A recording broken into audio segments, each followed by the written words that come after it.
Ever wonder how AI can switch between languages so smoothly? Or why some models get confused when mixing languages?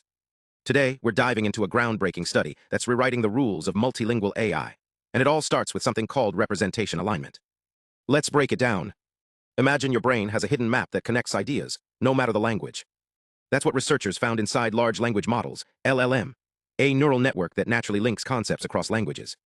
Think of it like a universal dictionary, but instead of words, it's storing meaning.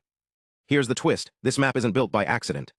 The study discovered that in the middle layers of these models, language-specific details, like grammar rules or cultural nuances, blend with universal concepts, like love or time. It's like a library where books in different languages are shelved next to each other, so the AI can flip between them effortlessly. But how did they test this? They compared two models, one that forced strict language separation, like a librarian sorting books, and another that let alignment happen organically. The organic model. It kept more language-specific flavor. Think of it as a chef who can cook a French dish and a Thai dish without mixing the spices. It wasn't perfect, but it handled language switches better. This led to their breakthrough, Inference-Time Language Control, ITLC. Picture this: you ask an AI, explain quantum physics in Spanish, but keep the same tone as the original. ITLC lets the model tweak its output on the fly, like adjusting a dial to switch languages without losing the message. They tested this with real humans. Native speakers rated translations and found ITLC made responses sound more natural and accurate, especially in languages like Indonesian or Thai, where AI often stumbles. It's like giving the model a compass to navigate between languages, not just a map. So why does this matter? It's not just about better translations. It's about building AI that respects cultural context, adapts to user needs, and communicates clearly, no matter the language. And as models get better at this, we're one step closer to a world where technology truly connects us all. Thanks for watching. If you want to explore how AI learns languages or dive deeper into the ethics of multilingual tech, hit that subscribe button. Drop a comment: what's one language you'd love to see AI master? Until next time, keep questioning, keep learning, and stay curious.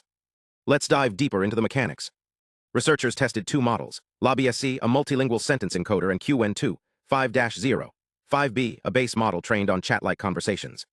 The question: how well do these models switch between languages without getting confused?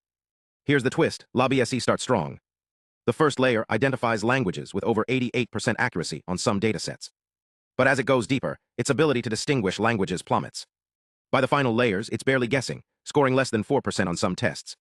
This suggests that as LaBSE digests more meaning, it loses the fine details of language, like specific words or grammar patterns. Think of it like a translator who starts focusing so much on the big picture that they forget the local slang. Now meet QN2, 5-0, 5B. Its first layer is also strong, but the middle layer takes a hit, like a hiccup. However, the final layer bounces back, retaining some language clues even as it gets more abstract. This recovery means it balances depth with practicality, keeping enough linguistic info to stay useful. It's like a translator who switches between local dialects and universal concepts without losing their footing. The study also tested two analysis methods: KNN, finding similar examples, and linear classifiers, simpler math-based models. KNN was more sensitive to the quality of language features in each layer.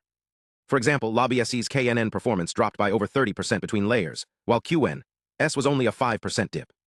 This shows KNN can highlight hidden issues in deeper layers that simpler models might miss. Another twist: how the models pool information across layers.